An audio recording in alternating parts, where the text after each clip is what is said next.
باندھ کمر کیا ڈرتا ہے، پھر دیکھ خدا کیا کرتا ہے۔ آج کا ہمارا ٹاپک ہے کہ محنت کو شعار بنائیں۔ قسمت کے علاوہ ایک بہت بڑی چیز محنت بھی ہے۔ بڑے لوگوں کی ہسٹری بتاتی ہے کہ وہ اپنے کام میں لگن سے کام کرنے والے تھے، اور کامیابی کے بنیادی اصولوں میں سے بھی ایک اصول یہی ہے کہ اپنے کام میں اتنی لگن سے محنت کرنا کہ رگوں کو بھی پسینہ آ جائے۔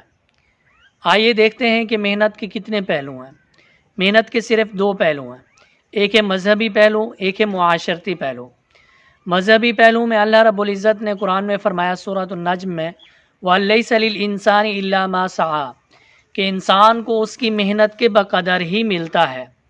اور اسی طرح دوسری جگہ فرمایا إِنَّ اللَّهَ لَا يُغَيِّرُ مَا بِقَوْمٍ حَتَّى يُغَيِّرُوا مَا بِأَنفُسِهِمْ، یقیناً کہ اللہ تعالیٰ اس قوم کی تقدیر کو نہیں بدلتے جو خود اپنے آپ کو بدلنے کا ارادہ ہی نہ کرے۔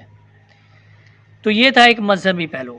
دوسرا پہلو ہے معاشرتی پہلو، کہ اللہ رب العزت نے ہمیں پاؤں دیے، آنکھیں دیں، دماغ دیے۔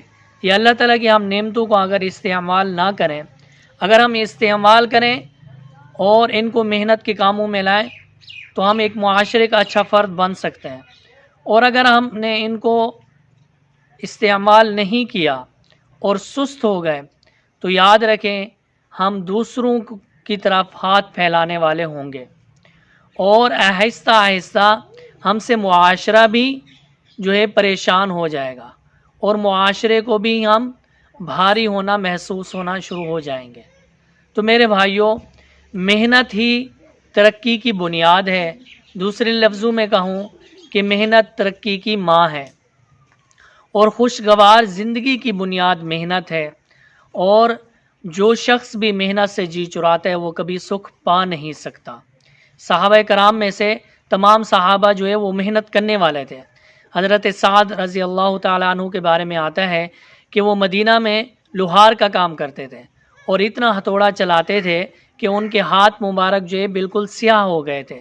ایک دفعہ آپ صلی اللہ علیہ وسلم سے جو ہے مشافہ کرنے کا موقع ملا۔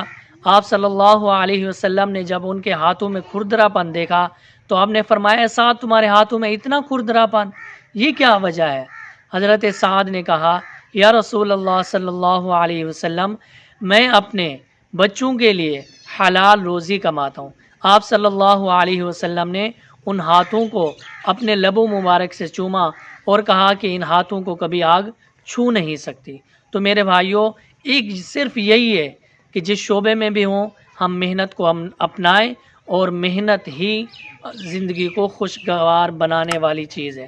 اگر آپ کو یہ ویڈیو پسند آئی تو ہمارے چینل ایاز خان کو لائک ضرور کریں، اور سبسکرائب بھی کریں، اور اپنی رائے کا اظہار بھی کریں۔